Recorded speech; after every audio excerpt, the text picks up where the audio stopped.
안녕하세요. IMS 이용센터 이승현입니다. 영상으로 뵙게 돼서 반갑습니다.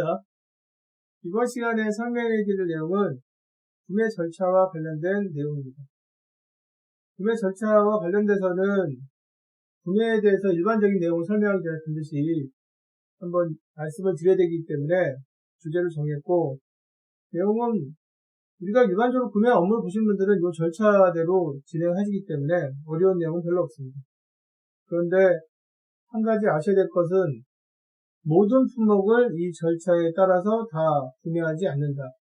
왜 그러냐면 지금은 속도전이기 때문에 회사에서 전략적으로 다시 말하면 길게 많이 사용하는 품목은 그 품목대로 거기에 맞는 효율적인 구매 절차를 만들고, 그리고 가끔 가다가 설계할 때 소량을 사는 물건은 또 그 소량을 사는 물건에 맞춰서 구매 담당자가 절차를 만들어서 각각의 품목별로 거기에 해당하는 절차를 가져가려고 노력합니다. 어느 시점이 되면, 나중에 미래에 어느 시점이 되면 우리가 구매하는 물건 자체가 한 15만 개 정도 된다. 그러면 그 15만 개 특성이 다 다르다. 아니면 이제 분류를 해서 크게 보면 한 15가지 정도 분류할 수 있다. 그러면 그 15개의 특성에 맞는 구매 절차를 쓸 거예요. 그 구매 절차를 어떻게 가져가냐에 따라서 결국은 업체로부터 물건을 받는 시간, 품질, 비용, 이런 것들이 영향을 받죠. 그래서 지금 이제 말씀드린 구매 절차는 일반적인 구매 절차고, 해당하는 품목의 특성에 따라서 거기에 맞게 개선시킨다 라고 이해하시면 되겠습니다. 단, 이 절차를 항상 따를 수밖에 없는 업종도 있긴 있습니다.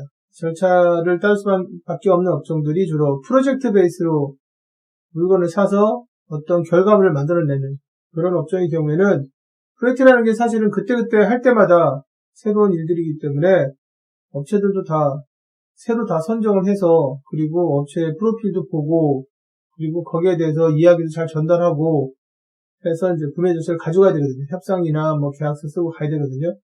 그럴 경우를 제외하고 일반적으로 대량 생산을 하거나 주문 생산을 할 경우에도 항상 새로운 재료를 사는 건 아니잖아요.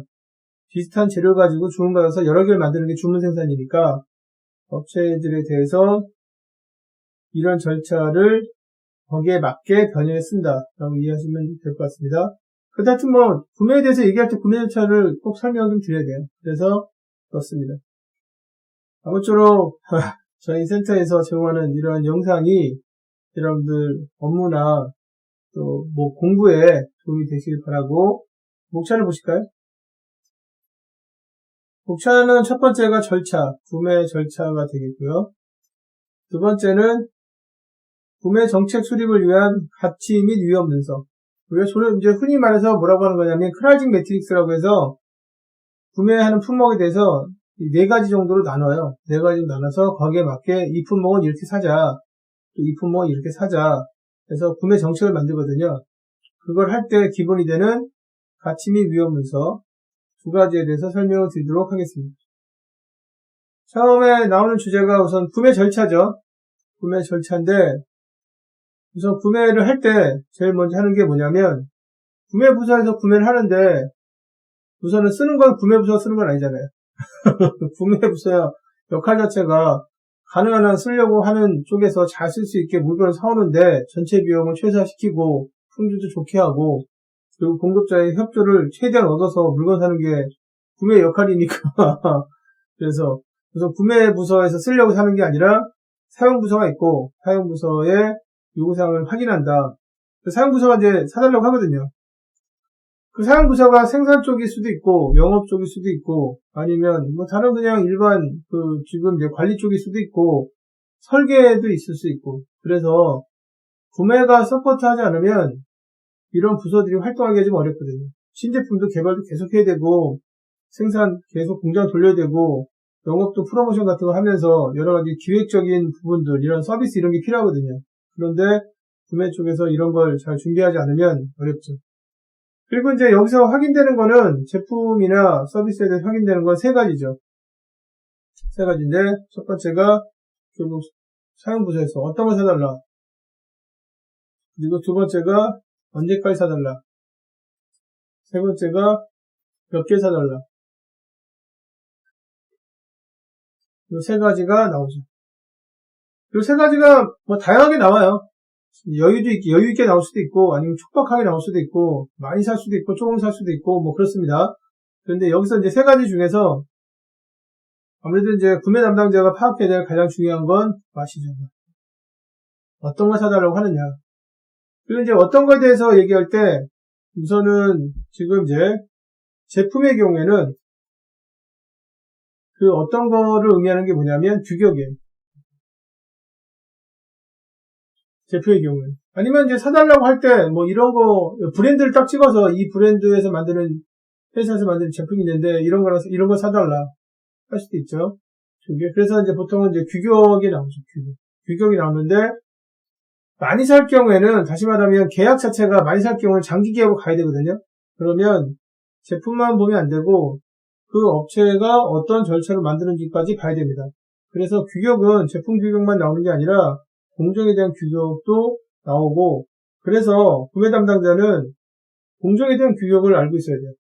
그리고 두 번째, 제품에 대한 규격 중에는 어떤 것도 있냐면 요즘에 물건을 살 때 수명에 대한 규격도 있을 수 있어요. 수명. 그래서 사용부서에서는 이러이러한 물건을 지금 갖다 달라. 그래서 어떤 물건이냐. 그래서 여기 자동차에 들어가는 부품인데 해당하는 이 부품을 예를 들어 3만 번 썼을 때 또는 3만 시간 정도 썼을 때 생존 확률이 90% 이상을 보장해주는 그런 부품을 사달라. 이렇게 요구사항이 나올 수 있습니다. 그러면 구매 담당자 아니 그게 무슨 소리지? 이게 무슨 아니 그냥 큰 거 사달라 작은 거 사달라 이런 게 아니라 성능에 대한 규격이 나오는데 그 성능이 수명이에요. 수명인데 어떻게 나왔냐면 3만 킬로를 탈 거다. 아니면 3만 킬로를 쓸 거다. 또는 3만 번을 쓰는데 생존 확률이 90%. 이거 도대체 뭘 사달라는 건가? 그래서 이제 나중에 설계 쪽에다 물어보죠. 아니 뭐 이런 거를 얘기하냐? 그러면 설계 담당자가 그 고객사 요구사항이야. 그게 그 고객사 요구사항이기 때문에 우리 거기 맞춰서 우리가 그 부품을 공급할 때도 그 요구사항 성능에 맞춰서 가야 돼. 수명의 성능의 요구사항이 그거야. 그러면 이게 규격이라는 게 보통은 그냥 물리적 규격 말고 성능과 관련된 규격은 또 이렇게 표현을 이렇게 하는구나. 근데 그 이유 이제 그렇게 표현하는 걸 알아야 되거든요. 그 다음에 또 해당하는 업체로부터 대량으로 살 경우에는 이게 어떻게 되는 거냐. 5년 동안 계속 이 업체에 지정해서 살 거다. 많이 사게 되면 그렇잖아요. 그죠? 그러면 그 업체에 대해서 공정에 대해서 봐야 돼요. 공정에 대해서. 아니면 이럴 수도 있죠. 우리가 재료를 사다 주고 걔네가 세팅한 다음에 그 다음에 만들어주고 우리가 쓸 수도 있잖아요. 그런 경우도 있고 장비하고 재료를 사다 주고 걔네는 가공만 하고 이제 갈 수도 있는데 그럴 때는 우리가 제공받는 게 서비스를 제공받는 거잖아요. 해당 공정에 대한 서비스, 제조 서비스. 그럴 때는 그 해당 업체에 대해서 또 뭐가 나와야 되냐면 공정을 관리할 때 이런 정도 수준으로 관리해라. 그때는 품질 규격이 나오는 거거든요. 그때 쓰는 게 뭐 공정 능력 지수 뭐 이런 게 있습니다. 그래서 우선은 제품에 대해서 나오는 게 규격인데 규격에 대해서 다양하게 나온다. 규격에 대해서는 뭐 다음 시간에 좀 잠깐 설명해 드릴 거고 그 다음에 서비스의 경우에는 서비스는 무형이기 때문에 크기를 어떻게 하고 그리고 뭐 어느 정도 성능이 나오고 이렇게 얘기할 수가 없어요. 서비스는 아예 다르잖아요. 그죠? 그래서 업무 정의서로 나오죠.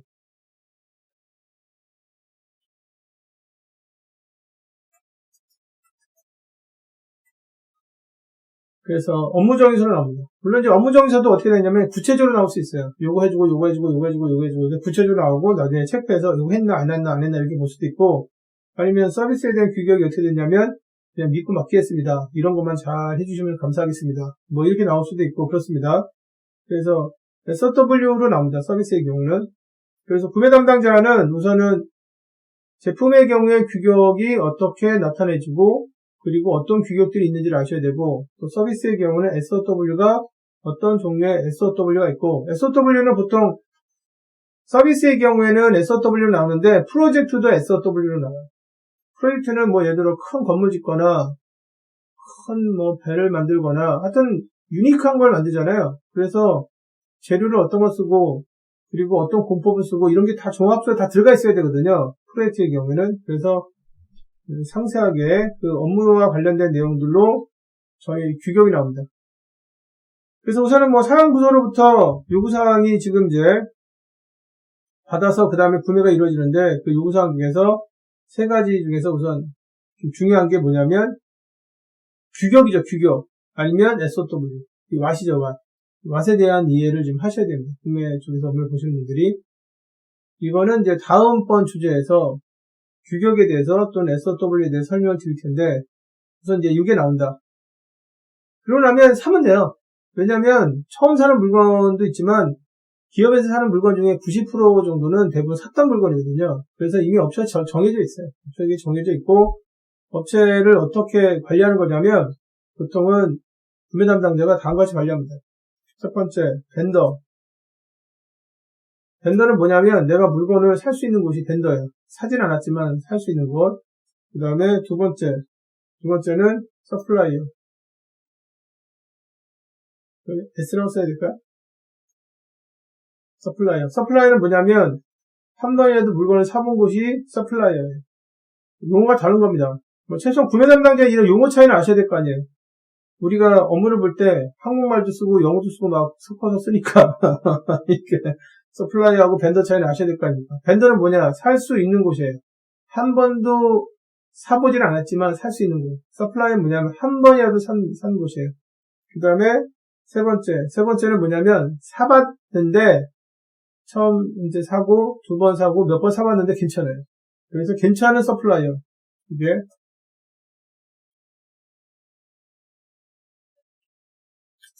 괜찮은 서플라이어. 그래서 우리가 계속해서 거래를 맺을 자격 조건을 갖추고 있는 서플라이어. 네, 이걸 다시 또 나눠요. 그래서 이제 승인업체라고 하죠. 승인업체. 그 승인업체는 우리 회사가 업체를 승인할 때 요구사항들이 있습니다. 지금 이제 회사는 세운 지 얼마 이상 돼야 되고, 신용평가가 얼마 정도 돼야 되고, 품질과 관련된 요구사항을, 자격증을 어떤 걸 따고 있어야 되고, 품질에 대한 요구사항 이런 걸 지키고 있어야 되고, 이런 게 있어야 돼요. 그래서 거래를 어느 정도 한 다음에 승인업체로 되면, 그 업체가 이제 우리가 등록이 돼서, 이런 물건 살 때는 거기서 사라. 이렇게 연결되는 거거든요. 그 다음에 우선업체.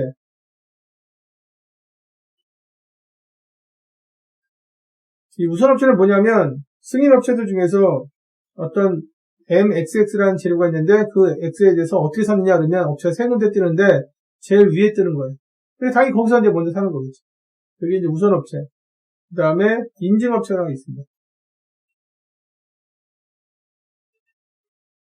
인증업체는 우리가 너무 잘해서 인증서를 준 거예요. 그래서 당신네한테는 이 정도 물량을 꼭 살 거고 그렇게 계속 사고 싶다. 그러니까 이런 비즈니스 할 동안에는 매년 이 정도 물량을 쓰게 되는데 그거를 그중에 지금 내 한 반 정도는 당신한테 쓰고 싶다. 그리고 물건 가져오면 혜택을 줘서 검사도 안 하고 그냥 바로 쓰겠다. 너무 잘한다. 그래서 우리 회사가 이렇게 그 업체에 대해서 우수한 업체라고 해서 우수업체라고 해서 인증을 주는 겁니다. 아니면 그냥 우수업체라고 해도 되죠. 우리 입장에서 우수업체. 그래서 우수업체가 되면 그 공급자도 좋고 그리고 그 우수업체로부터 우리가 물건을 계속 사고 있다.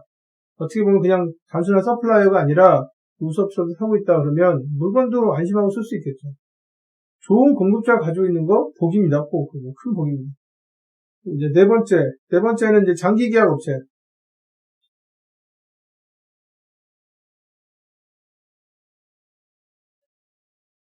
장기계약 업체. 그래서 보통은 이제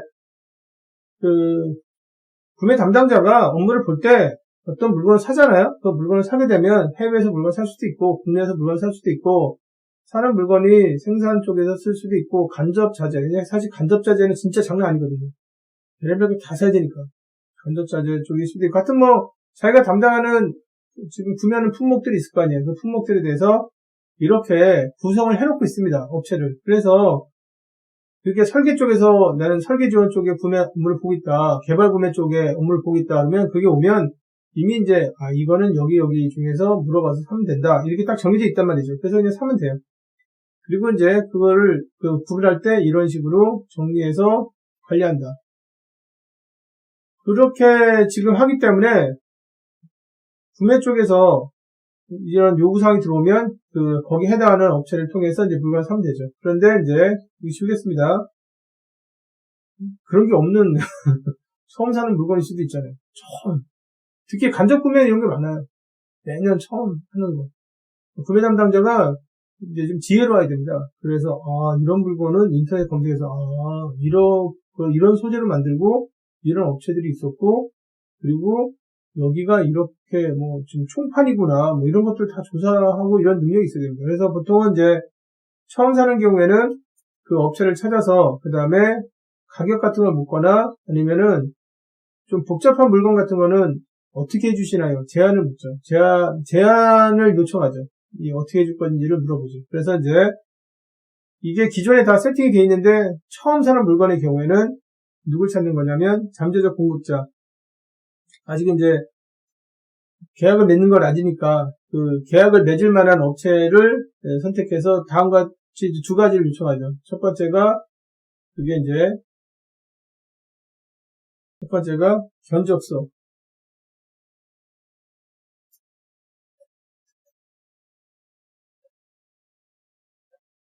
견적서를 요청하거나 그냥 단순하게 견적서는 뭐냐면 주문하면 언제쯤 갖다 주나요? 그리고 얼마 정도 하나요? 그래서 견적서에서는 규격이 좀 분명한 상태고 그리고 관심 있는 게 뭐냐면 언제쯤 물건 받을 수 있는지 그리고 두 번째가 그러니까 내가 원할 때 받을 수 있는지 없는지 그거예요. 그리고 두 번째가 그게 이제 가격이 얼마 정도 하는지.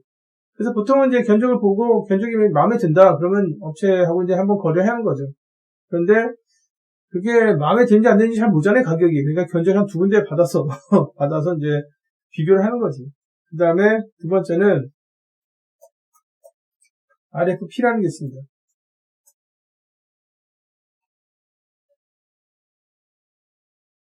제안 요청은 뭐냐면 우리가 어떤 시스템 같은 거 깔려고 할 때는 지금 이제 복잡하잖아요, 제품 자체가. 특수하잖아요. 특이한 어떤 제품이다 그러면 이런 거를 저희가 구매하려고 하는데 당신네한테 의뢰하면 당신네들 어떻게 해줄 것인지를 한번 얘기를 해달라. 그래서 어떤 재료를 쓰고 어떤 절차를 가지고 가고 그 기간이 어떻게 되고 전체 비용이 어떻게 계산되고 전체 비용 얼마 나왔고 그리고 이제 하여튼 이런 것들을 이제 알려달라. 그래서 그걸 보고 괜찮으면 선택하겠다.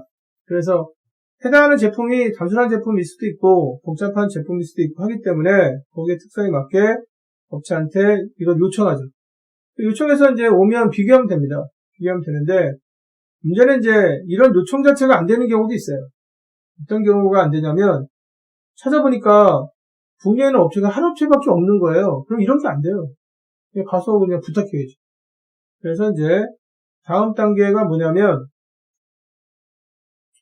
이 요청을 할 수 있는 조건이다. 다시 말해 업체가 한 3군데 정도 된다. 또는 2군데 정도 된다. 그러면 이걸 요청해서 2군데서 받아서 비교해가지고 너무 가격 차이가 많이 나거나 리드 타임 차이가 많이 나면 왜 그런지 한번 찾아보고 해서 그래서 이제 2개 업체를 비교해서 하나를 선택하는데 그걸 우리가 뭐라고 하는 거냐면 입찰이라고 합니다. 입찰이라고 하는데 보통 이제 입찰 조건은 뭐냐면 시장에 공급자가 많이 있을 때 다수 공급자일 때 이제 입찰을 하는 거죠.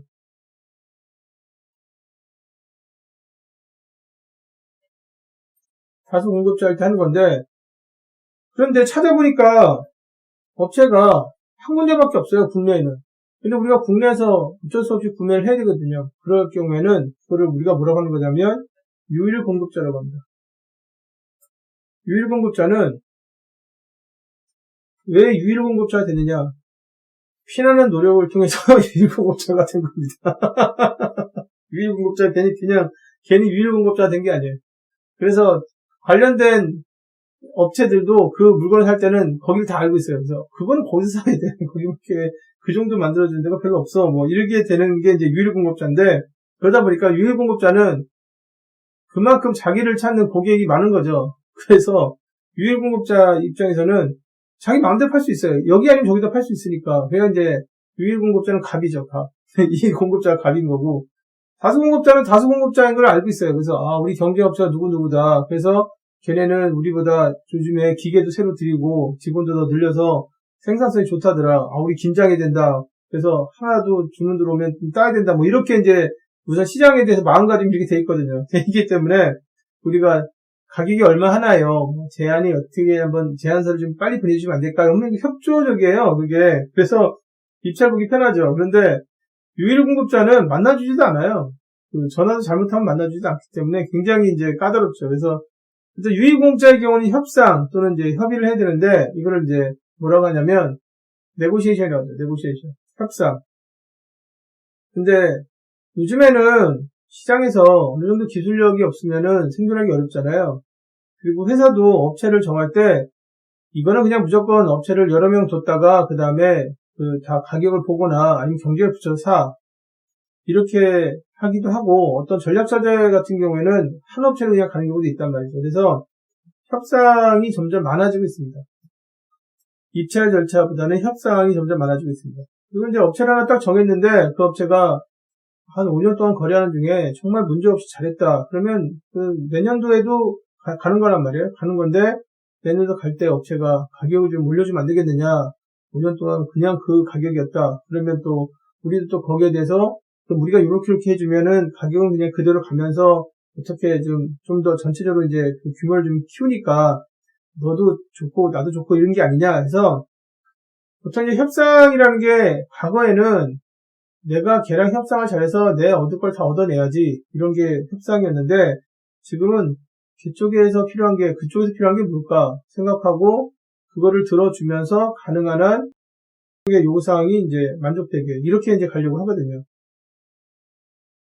그러다 보니까 이제 협상과 관련돼서는 점점 중요해지고 그리고 협상이 지향하는 게 내가 이기느냐 걔가 이기느냐 이 협상에서 누가 결국 승자하느냐 이런 것보다는 이게 어떻게 하면 둘 다 만족하게 되느냐 이런 협상 쪽이 지금 개념들이 점점 많아지고 있는 게 지금의 상황입니다. 하여튼 여하간에 지금 이제 견적이나 제안을 요청했을 때 여러 군데에서 받을 수 있다 그러면 사실 비교를 하는 거니까 입찰을 해야 되고 그런데 시장에서 유일 공급자다 그러면 뭐 협상을 해야 되고 어쩔 수 없는 거 아니겠어요? 그죠? 그래서 이제 이걸 하고 그렇게 되면 그 다음에 어떻게 되냐면 업체 선정이 되죠. 업체 선정이 되면 이제 계약을 쓰죠. 계약을 쓰는데 이제 잠깐 주겠습니다. 여기를 주겠습니다. 계약은 우선은 세 가지가 만족이 되면 계약입니다. 계약은 원래 자유형식이에요. 그래가지고 1번 어른들이 쓴다. 그렇죠. 어른들이 쓴다. 그 다음에 두 번째 주고받는 게 있다. 그래서 상대방이 어떤 물건을 주면 나는 돈을 주거나 또는 상대방이 물건을 주면 나는 물건을 주거나 주고받는 게 있다. 대가가 있다. 대가가.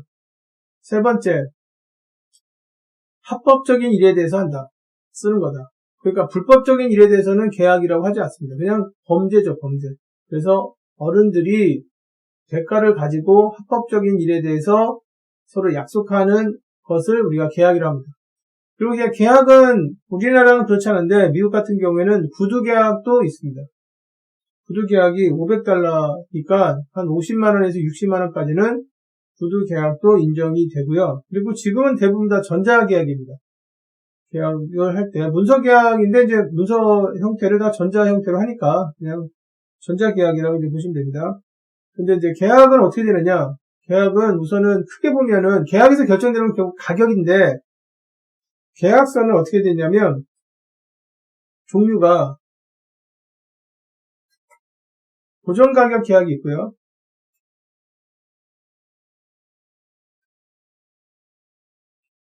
고정가격이 있고 계약서 중 두 종류예요. 두 종류. 두 번째는 이제 뭐냐면 비용지불 계약.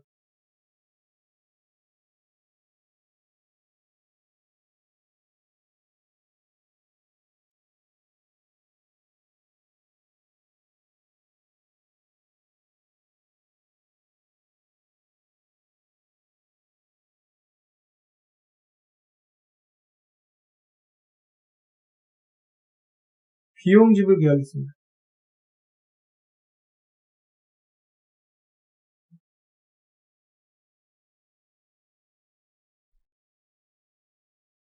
그래서 계약서 종류는 결국은 누가 갑이냐에 따라서 계약서 종류가 결정되게 돼 있어요. 업체가 갑이면 가서 우리가 얘기하는 거죠. 그래서 이게 비용이 어떻게 되느냐. 그러면 업체가 이렇게 해서 작업 시간이 또는 인건비가 이 정도 들고 재료비가 이 정도 들고 이래 해서 그 다음에 우리는 이익을 이 정도 내기 때문에 여기 지금 이 정도는 지불하셔야 된다. 그래서 거기에 맞게 이제 가격이 결정되는 거고, 우리가 갑이면 그러면 업체들한테 가격을 쭉 본 다음에 동일한 가격으로 작년하고 동일한 가격 하거나 아니면 가장 싼 가격 하거나, 고정 가격 기업 가면 이제 결국은 사는 쪽에서 이제 갑일 때 그래서 계약서를 쓰게 돼 있어요. 그래서 계약서 종류는 누가 갑이냐에 따라서 이 두 종류가 있고요. 이렇게 나누기도 하고, 미국 계약협회 같은 경우에는 어떻게 나누는 거냐면 기업 간에 맺는 계약하고 정부하고 맺는 계약, 이렇게 두 가지 나누기도 합니다. 그런데 통상 정부에서 미국 조달청에서 연방 조달청에서 정의한 계약서 종류는 두 종류예요. 결국 계약서를 통해서 결정되는 게 가격이기 때문에 가격을 누가 결정하느냐. 그래서 공급자가 결정하면 비용 지불 계약이고, 그리고 고객이 바이어가 결정하면 고정 가격 계약이고 그렇습니다. 그래서 이제 계약을 맺고 나서 주겠습니다. 그러고 나서 이제 계약이 이행되죠. 사실 이행이 순조롭게 되는 경우도 있지만 기간이 긴 경우에는 이행이 안 되는 경우도 굉장히 많습니다. 그래서 기간이 긴 계약 같은 경우에는 계약 관리를 꼭 해줘야 돼요. 그래서 스케줄을 가지고 있고 그 다음에 해당 업무에 대한 내용들을 가지고 있어서 이 한 달 지나고 나면 이 정도 업무가 끝나고 이 정도 일정을 만족해야 되고 두 달째 되면 이 정도 업무가 끝나고 여기 일정을 만족해야 되고, 이걸 체크해 가면서 그래서 관리를 해줘야 됩니다. 그래야 계약 기간이 굉장히 길어서 이행 기간이 굉장히 긴 것들 있잖아요. 건물 같은 거 짓는 거나 할 경우에는, 그래서 만약에 문제가 생기면 거기에 들어갈 수 있게. 그래서 보통은 이제 물건 자체가 간단하게 주문하면 걔네가 물류센터에서 물건 빼다가 갖다 준다. 그럴 경우에는 계약 이행에 대해서는 그렇게 신경을 안 써도 되는데, 물건만 제대로 오면 되는 거죠. 우리가 주문한 물건만. 해외에서 물건 보낼 때 물건만 제대로 오면, 그래서 그냥 대금 지불을 어떻게 하면 되냐면 물건 보고 주겠다. TT로 그냥 거래를 끌면 되죠. 그런데 만약에 기간이 길다, 건물 같은 거다, 그러면 이행되는 거 계속 봐야 됩니다. 안 그러면은 우리가 중간에 지금 이게 지금 이제 처음에 시작할 때 계약금 주고, 그 다음에 지금 이제 중도금 같은 걸 주거든요. 중도금을 줬는데 진행이 안 돼서 나중에 돈은 받았는데, 우리가 돈을 나가서 걔네가 돈을 받긴 했는데 우리가 결과물을 못 받는 경우도 생길 수 있어요. 그렇게 되면은 회사가 망하죠. 망할 수도 있습니다. 업체 잘못 만나면. 그래서 이제 계약이 길 경우에는 이행 과정을 봐야 되고, 그리고 이제 나중에 업체 청구서 봐야 되는데 송장 확인인데 인보이스를 봐야 되죠. 근데 인보이스 같은 경우에는 비용 지불 계약은 꼭 봐야 됩니다. 그리고 이제 그걸 가지고 이제 평가한다. 이제 평가하는데 보통은 업체를 평가할 때는 세 가지를 평가합니다. 가장 중요한 게 품질. 우리의 요구사항대로 제대로 다 이행을 했느냐. 그래서 결과적으로 품질이 나느냐 안 나느냐. 그 다음에 전체 비용. 보통 이제 비용이라고 하죠. 전체 비용. 전체 비용이 다른 업체랑 비교했을 때 얼마큼 쌌냐. 그리고 제 날짜에 공급이 됐는지 안 됐느냐. 그래서 보통 이제 QCD라고 합니다. QCD. 그래서 요 세 가지를 보고 평가하는데, 이 중에서 기본 평가는 이겁니다. 업체가 물건을 보냈는데 비용이 되게 쌌고, 그리고 물건도 빨리 갖다 주고 날짜도 잘 지켰어요. 그래도 만약에 이게 안 되면 그냥 다 안 되는 거예요. 그래서 품질과 관련된 요구사항이 우선은 이제 가장 기본적이고 가장 중요하고, 그리고 이제 거기에 맞춰서 전체 비용이 어떻게 됐느냐, 그리고 전체 그 비용을 이제 낮게 하면서도 제대로 우리가 필요할 때 물건이 들어왔냐 안 들어왔느냐, 이걸 가지고 업체를 평가한다 라고 이제 보시면 되겠습니다. 구매 절차는 우선은 이렇게 5가지가 되어 있는데, 이 5가지를 다 거치는 경우는 많지 않습니다. 구매하는 품목들 중에서 이 5가지 다 거치는 경우는 일반 기업의 경우에, 특히 주문 생산을 하거나 대량 생산하는 회사에서 이런 걸 거치는 경우는 50%도 안 돼요. 이미 업체들에 대해서 다 파악이 돼서 구매 담당자가 소싱을 해놓습니다. 그래서 이런 물건들은 그냥 요 세 군데 중에서 가격이 싼 데를 사고, 이런 물건들은 한 군데 정해서 그 해당 물건에 대해서 가고, 그리고 매일매일 쓰는 물건도 있거든요. 그냥 지저분하게 지금 이제 소모품이라고 해서 매일매일 쓰는 물건들은 그냥 소모품만 공급하는 업체를 그냥 딱 지정해서 걔네가 알아서 그냥 다 공급하게 하거나, 아니면 그럼에도 불구하고 소모품인데도 불구하고 내가 구매해야 된다. 그러면 그냥 업체를 하나 딱 지정해서 걔가 매일매일 들어오게 한 다음에 결제를 그냥 한 달에 한 번씩 끊어주거나 이렇게 해서 절차는 이렇게 정해져 있지만 해당 품목의 특성에 따라서 그게 중요하냐 중요하지 않느냐에 따라서 거기에 맞는 그 해당 제품이나 제품군에 또는 부품이나 부품군에 구매 절차를 만들어 간다 라고 이해하시면 될 것 같습니다. 절차가 이렇게 돼 있고요. 그 다음에 이제 여기 이제 그 그림인데 조금 전에 설명해 드린 것처럼 우선은 요구사항이 파악이 되잖아요. 1번. 요구사항이 파악이 되면 그 다음에 따질 게 뭐냐면 기존에 업체가 있었느냐 없었느냐를 봐요. 그래서 있었다 그러면 이제 그냥 바로 쫙 이렇게 넘어가는 거예요. 넘어가는 거고 만약에 없었다. 근데 왜 없었느냐 그러면은 그게 이제 설계에 들어가는 재료인데 새로운 방식의 설계를 선택하는 바람에 그 소재가 처음 사는 거다. 그럴 수도 있고 이게 이제 간접 구매할 경우에는 직접 구매, 그러니까 생산에 투입되는 재료가 아니라 간접 구매할 때는 업무가 이제 좀 바뀌면서 새롭게 필요한 재료나 서비스들이 막 생기거든요. 그것 때문에 이제 이게 업체가 없을 수도 있어요. 그래서 이제 양이 많으냐 적으냐, 그래서 이제 양이 지금 이제 적다 그러면 이리로 가는 거고, 그 다음에 양이 많다 그러면 복잡하냐 아니냐, 그러면 이제 그 다음에 복잡하면 이제 이걸 보는 거죠. 견적을 한번 받아보거나 견적을 받을 때 업체가 어느 정도 업체인지를 한번 보고 거기에 대해서 업체 선정해서 그래서 쭉 해서 그 다음에 이리로 가서 이제 가게 만들어주는 거죠. 다시 한번 이 그림은 이제 어떤 거냐면 모든 품목에 대해서 획일적인 구매 절차를 가져가는 게 아니라 그 품목의 특징에 따라서 어떤 물건은 지금 이제 모든 절차를 다 가져가고 어떤 물건은 미리 다 준비해 놓고 한다 이거죠. 이거를 설명해 놓은 그림이 되겠습니다. 구매 절차에 대해 설명이 드렸고요. 그 다음에 가치 및 위험 분석인데 우선은 구매를 할 때 우리가 물건을 많이 쓰는 물건도 있고 조금 쓰는 물건도 있고요. 그래서 물건을 보면은 어떻게 되냐면 되게 전체 구매 예산의 한 80%를 20% 아이템이 차지합니다. 그러니까 그 20% 아이템은 이제 그 대부분 다 구매한다면 그 20% 아이템에서 쓴다는 거죠.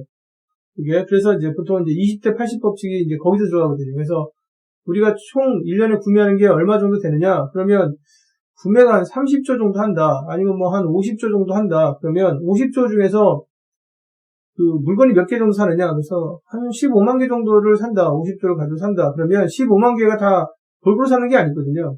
골고루 사는 게 아니라 그 중에서 한 20% 정도 되는 아이템에 대해서 50조에 한 40조나 35조 정도 거의 들어가는 거예요. 그러니까 20대 80 법칙. 이게 그냥 파레토 법칙이 그냥 적용되는 거고, 그 다음에 두 번째는, 그럼 물건을 살 때 업체가 어떠냐? 그럼 업체가 많을 수도 있고 적을 수도 있죠.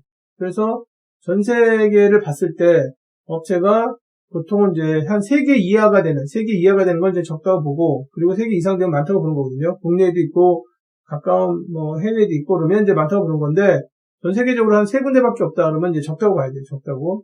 그래서 내가 지금 물건 살 때도 다 똑같은 양으로 사는 게 아니라 많이 사는 게 있고 조금 사는 게 있고 그 다음에 업체로부터 물건을 사는데 업체가 많을 수도 있고 적을 수도 있고 그렇거든요. 그래서 그 기준 하에 이제 내가 사는 물건하고 그 다음에 시장 상황을 가지고 나누죠.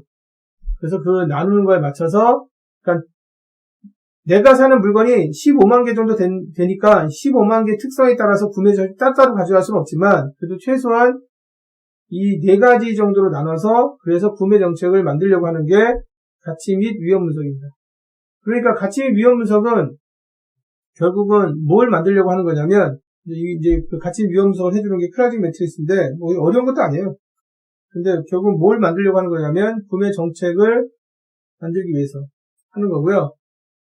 그리고 이제 구매 정책을 지금 만들 때 필요한 게 뭐냐면 아셔야 될 게 지금 이제 많이 사느냐 적게 사느냐를 나눌 때 이거를 작년에 많이 샀던 거 그리고 조금 샀던 게 어떤 거냐 이렇게 따지는 게 아니라 앞으로 정책이라는 게 앞을 보면서 세우는 거잖아요. 그러니까 앞으로 우리가 점점 중요하게 많이 쓸 게 어떤 거냐 그리고 상대적으로 좀 이제 지금 이제 실제로 이제 적어지는 게 어떤 거고 그리고 또 시장을 볼 때도 앞으로 점점 업체가 많아지는 쪽, 그러니까 그 시장 자체가 경기에 치열해서 업체가 많아지는 쪽이 어디냐?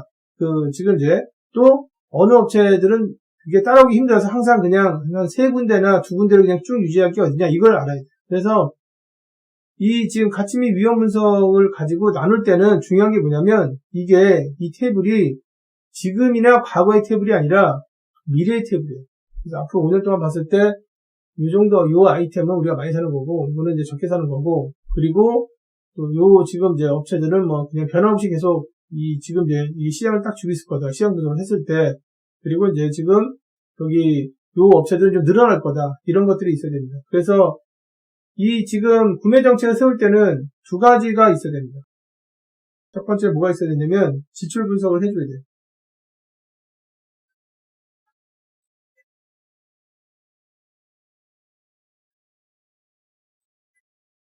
지출 분석을 해서 앞으로 점점 중요해져서 많이 쓰는 품목이 어떤 거다. 이게 나와야 되고 두 번째는 시장 동향 분석을 해줘야 돼요. 구매 시장에 대한 우리가 구매하고 있는 그 품목에 대한 시장 동향 분석.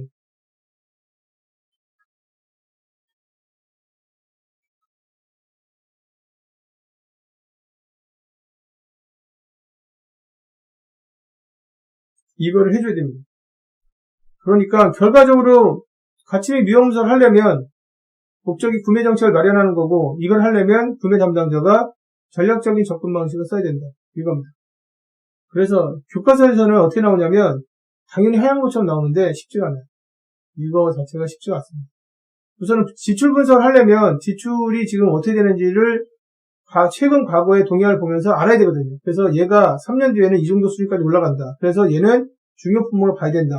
이걸 봐야 되거든요. 그러려면 뭐가 있어야 되냐면 시간에 따라서 아니면 어떤 특정한 활동에 따라서 얘가 어떤 변화가 있는지 상관 분석을 해줘야 돼요. 또 상관 분석에서 끝나는 게 아니라 회귀 분석 같은 걸 해줘야 됩니다. 그래서 어느 정도 시간이 흐르게 되면 아니면 그 X값을 독립변수로 하는데 독립변수 어떤 정도 수준이 되면은 지출액이 전략재료, 전략자재 쪽으로 올라간다. 이걸 알고 있어야 돼요. 그게 대개 한 몇 년 정도 지나서이다. 이게 나와야 돼요. 이게 어렵죠. 실제로 구매 담당 하시는 분들이 제일 많이 쓰는 분석이 상관 분석하고 회귀 분석이에요. 정말 구매만 잘 하시는 분들 많이 합니다. 그래서 내년에, 후년에, 내후년에 정말 중요한 게 어떤 거죠? 보통 이제 그게 사업 계획이랑 맞춰서 같이 움직여요. 구매 전략이. 두 번째, 시장 동향 분석도 잘 하고 있어야 됩니다. 그래서 시장 동향 분석을 하려면 어떤 걸 알아야 되냐면 지금 같은 경우는 정부의 정책에 대해서 잘 알고 있어야 됩니다. 어느 나라에서 또는 어느 정부가 새로 정부가 들어왔는데 어느 산업을 밀고 있는지. 그러면 그 미는 쪽은 당연히 업체가 늘거든요.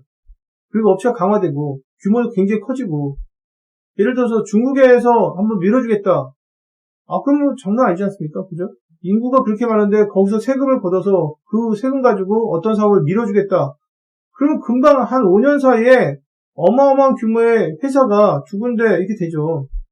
근데 그냥 어느 정도 경제력 있는 회사, 나라에서 어느 회사를 밀어주겠다. 그러면 한 군데 밀어주면 그 회사가 굉장히 크죠. 그래서 시장 동향 분석할 때는 모두 알아야 되냐면 각국의 정권이 또는 정부가 어떤 정책을 쓰고 있는지. 그래서 이번 정부는 지금 이제 이러이런 성향이고 앞으로 4년 동안에는 이 산업이 클 것 같다. 그래서 이쪽에 경쟁자는 좀 많아질 것 같다. 이렇게 가야 된단 말이에요. 그래서 크라지 매트리스는 간단하게 그냥 테이블로 딱 나오는데 이걸 모르는 사람들은 별로 없습니다. 그런데 다시 한번 말씀드리지만 이건 구매 정책을 수립하기 위한 거고 그리고 정책이라는 건 지금 쓰려고 하는 게 아니라 내년이나 후년이나 내후년에 그러니까 다시 말하면 미래에 쓰려고 하는 게 구매 정책이에요.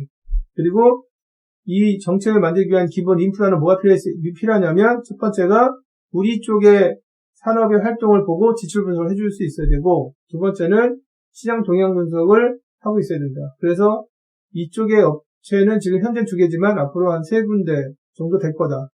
5년 뒤에는 어떤 업체가 이제 크게 될 거다. 이런 것들을 이제 보고 있어야 됩니다. 크라지 매트리스는 간단하게 되어 있습니다. 그래서 다음과 같이 4개를 나누는데 4개를 나눌 때 보면은 이제 Y축은 뭐냐면 내가 많이 사느냐 적게 사느냐. 많이 사는 품목, 적게 사는 품목. 그리고 X축에는 뭐가 되냐면 시장에 업체가 많으냐 적으냐. 업체가 적다. 그러니까 그래서 조달의 위험이 높은 거예요. 조달의 위험이 높다는 건 업체가 없다는 겁니다. 그래서 그럼 업체를 몇 개 정도로 보는 거냐. 전 세계를 봤을 때 3개 이하. 그 다음에 업체가 많다. 그래서 국내에도 있고 해외에도 있고 이게 그래서 이제 여기 안 되면 저기서 살 수 있다. 이렇게 되면 많은 겁니다. 그래서 조달의 위험이 낮은 거죠. 그래서 나누게 되면 첫 번째는 시장에 업체가 많은데 내가 물건을 조금 산다. 한 달에 한 번 사거나 두 달에 한 번 산다. 그러면 그냥 별로 중요하지 않은 아이템들이. 그래서 그냥 그거는 그때그때 필요할 때마다 인터넷 검색해서 아니면 업체한테 전화해서 아니면 업체 쪽에서 얘기한 가격 아니면 작년 가격 그냥 사면 돼요. 그 다음에 여기는 이제 업체는 많은데 내가 물건을 많이 쓰는 겁니다. 이거는 이제 레버리지라고 하는데 의역을 하면 우리나라 말로 하면 대량 구매 품목이라고 하시면 됩니다. 그래서 시장에서 국내만 하더라도 업체가 3군데나 4군데 정도 되는데 내가 물건 많이 사기 때문에 그 업체들은 또 우리 쪽에 관심이 많아요. 그러면 가능한 한 우리가 받을 수 있는 혜택은 다 받으면서 전체 비용도 낮추고 납기도 그냥 편하게 가고 그 다음에 품질은 영상 정말 타이트하게 하면서 살 수 있습니다. 물건 많이 사면은 시장에서 물건 많이 사면은 그냥 최고의 최고. 그게 그리고 공급자들 입장에서는 물건을 많이 사니까 맞춰주긴 해야 되는데 요새 너무 까다롭지. 품질 완벽해야 된다. 물건은 갑자기 주문해도 빨리빨리 해줘야 된다. 그 다음에 가격은 작년이랑 재작년 동일한 가격 간다. 이런 식으로 가는 거니까 당연히 대량 구매하는 쪽은 사는 쪽은 굉장히 좋고 하는 쪽 입장에서는 깡패죠. 이게 전 세계 시장에서 가장 깡패가 최고 엄청나게 사지 않습니까? 그러니까 거래하는 회사들은 그냥 거래하는 것 자체를 굉장히 좋아해요. 그런데 거래해보면 많이 사긴 하는데 굉장히 까다롭죠. 품질 요구사항 굉장히 까다롭고 이것저것 다 있죠. 그죠? 그러니까 이제 어려워하죠. 하여튼 여하간에 이제 대량 구매 품목 이거고 그 다음에 뭐가 있냐면 내가 살 수 있는 곳은 전 세계 한 3군데밖에 안 되는데 정말 조금 사요. 버틀렉 아이템입니다. 이게 이제 어떤 품목이냐 그러면 버틀렉 아이템은 주로 설계해서 지금 이제 신제품 막 개발 중인 쪽 그래서 개발할 때 좀 필요한 거 그러다 보니까 필요한 게 1000개 단위 이렇게 돼요. 1000개나 100개 단위 이렇게 되는 겁니다. 그러니까 당연히 업체들은 처음에 한번 샘플로 써봐라 하는데 두 번째부터는 그렇게 할 수 없거든요. 살려면 그냥 기본적으로 한 10만 개 사라. 기본 MOQ가 10만 개인데 왜 자꾸 1000개 보내달라 이런 얘기를 하느냐. 그게 그래서 이제 가서 부탁하고 막 해야 됩니다. 그 다음에 이제 전략자재는 어떤 거냐면 내가 많이 쓰기도 하지만 시장에서 이 정도 수준을 공급하는 업체가 많지가 않아요. 그래서 장기 계약을 맺어서 가능한 한 서로 간에 윈윈이 되게 가려고 하는 게 그렇게 가는 게 바람직하다. 이게 이제 전략자재가 되겠습니다. 그래서 이제 구매와 관련돼서는 지금 이제 이렇게 4개로 나누는데 다시 한번 말씀드리지만 이거는 뭘 만들기 위해서 하는 거냐? 정책을 만들기 위해서 한다. 정책을. 그 정책을 만들어서 구매의 방향을 이렇게 간다. 정하게 해서 하는 거고 그리고 그거를 작년 데이터 가지고 하는 게 아니라 앞으로 미래에 이렇게 되기 때문에 이런 식으로 우리가 방향을 가야 된다. 해야 되기 때문에 당연히 뭐가 필요한 거냐면 지출 분석해야 되고 그리고 이제 거기에 맞춰가지고 뭘 해줘야 되는 거냐면 지금 이제 시장 동향 분석 해줘야 되고 하는 겁니다. 그런데 이제 여기서 문제는 뭐냐면 정책을 만드는데 4개로 분류하면 정책이 4개가 나올 거 아니에요. 그러면 구매 담당자가 일선에서 일하는 구매 담당자가 기억을 못할 수도 있습니다. 헷갈려 할 수도 있어요. 4개가 되면 헷갈려 할 수도 있어요. 보통은 이제 사람들이 업무를 볼 때는 제일 좋은 게 뭐냐면 어떤 건 이렇게 하고 어떤 건 이렇게 하고 그래서 2가지 정도 나오는 게 좋아요. 2가지 정도 나오는 걸 좋아하는데 4가지면 이게 기억을 잘 못할 수도 있잖아요. 그래서 어떤 회사는 지금 이거를 딱 이렇게 나눠서 위쪽에 있는 해당 품목들은 무조건 어떻게 되느냐 장기 계약 무조건 장기 계약이야. 그래서 이거를 장기 계약을 뭐라고 하는 거냐면 전략 소싱.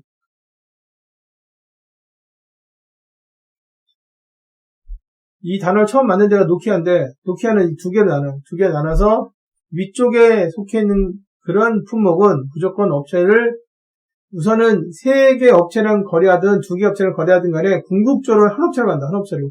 그래서 그 업체하고 장기적으로 간다. 그래서 이제 전략 소싱이라는 단어는 장기적으로 생각해서 업체를 선정해서 간다. 이런 뜻이에요. 소싱이라는 게 업체 선정이니까 그리고 전략이라는 게 장기적인 뜻이잖아요.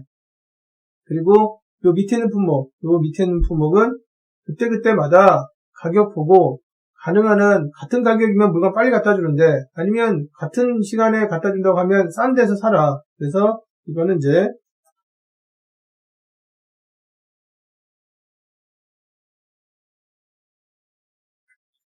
전술 구입. 바이라는 뜻은 무슨 뜻이냐면 구입이라는 뜻이에요. 구입. 그래서 그때그때마다 물건 보고 사라. 물건 보고. 효율적인 특성을 갖는 물건을 보고 사라. 그리고 이제 위쪽에 있는 경우는 업체를 보고 긴 관계를 맺으면서 가라. 해서 이렇게 이제 나눠주죠. 그래서 그거는 이제 이런 거는 이렇게 두 개로 나눠서 전략을 갈 건지 아니면 네 개로 나눠서 갈 건지는 회사에서 정하는 건데 제 생각에는 이렇게 나누는 이유가 결국은 우리가 구매할 때 반영하려고 나누는 거잖아요. 그리고 그 구매를 하는 바이어들이 이 지금 이제 나누는 이유를 정확히 알고 거기에 맞춰서 이 특성에 맞춰서 지금 업체를 선정하고 그다음에 뭐 이제 입찰을 하든 아니면 뭐 협상하든 해야 될 거 아니에요. 그렇기 때문에 현장에서 일하는 구매 담당자를 봤을 때는 이 두 개로 나누는 게 좋다고 생각합니다. 두 개로 정책이니까. 근데 뭐 네 개로 나눠서도 상관이 없죠. 네 개로 나눠서도 상관이 없는데 하여튼 두 개로 나눠서 정책을 마련해서 거기에 대한 지침이 나오는 게 좀 좋을 것 같다. 다시 말하면 이렇게 4개로 나누지 않고 8개로 나누는 회사들도 있거든요. 실제로 제가 현장에서 봤습니다. 그럼 8개로 나누게 되면 나누는 데만 의미가 있는 거죠. 사실 이렇게 나누는 거는 뭔가 여기에 대한 매뉴얼을 만들려고 나누는 거 아니겠어요? 근데 매뉴얼을 어떻게 만들어요? 아니 만든다고 하더라도 8개를 만들게 되면 어느 구매 담당자가 그거를 구별을 정확하게 할 수 있겠어요? 그래서 이 업체를 뭘로 봐야 되지? 헷갈리잖아. 그죠? 그래서 그냥 일반적으로 어떻게 하냐면 장기 계약 업체는 이렇게 전략 소싱 그리고 이제 이건 그때그때 가격 보고 사라 뭐 이렇게 딱 나눌 때 두 개로 나누는 경우도 있다. 그래서 이제 구매 정책에 영향을 주는 요소들하고 그리고 구매 정책을 세울 때 어떤 분석을 하는지를 설명을 드렸습니다. 그래서 이번 영상에서는 제가 구매 절차에 대해서 설명을 드렸고요. 그리고 구매 정책을 세울 때 아주 즐겨 사용하는 구매 쪽에서 굉장히 유명한 분석이거든요.